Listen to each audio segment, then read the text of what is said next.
এই অস্টিওপোরোসিসের ক্ষেত্রে ভিটামিন ডির ভূমিকাটা সম্পর্কে একটু জানতে চাই এবং একজন রোগী ভিটামিন ডি কীভাবে পেতে পারেন? ধন্যবাদ আপনাকে। ভিটামিন ডি শুধু হাড়কে প্রভাবিতই করে না, এটা মানুষের বিভিন্ন সিস্টেমের সাথে ওতপ্রোতভাবে জড়িত।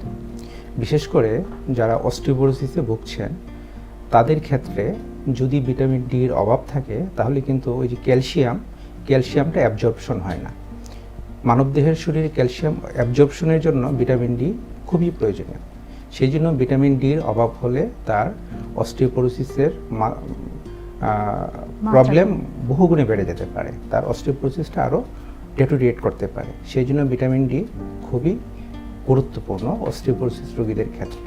এখন আমরা ভিটামিন ডি কীভাবে পেতে পারি? ভিটামিন ডি আমরা মেইনলি 3টা সোর্স থেকে পাই। নাম্বার 1 সূর্যালোক, মানে সূর্যের আলো থেকে। 2 নাম্বার কিছু খাবার থেকে।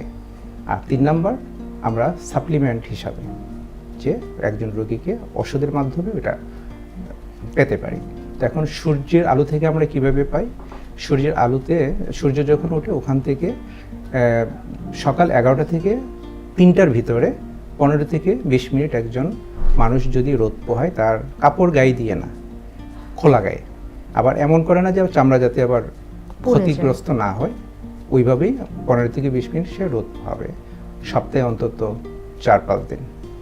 2 নাম্বার যে খাবার থেকে আমরা যেটা পাই, সাধারণত দুধ জাতীয় খাবার, সামুদ্রিক মাছ, ফর্টিফাইড দুধ খাবার, তারপর ক্যালসিয়াম রিচ যে খাবারগুলো, এই খাবারগুলোর মাধ্যমে।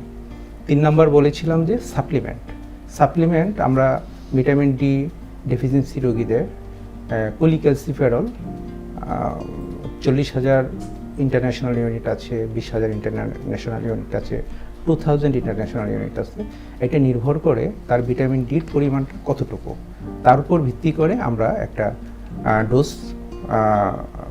প্ল্যানিং করে দিই, ওইটার মাধ্যমে তার ভিটামিন ডি ডেফিসিয়েন্সিটা কভার আপ হয়।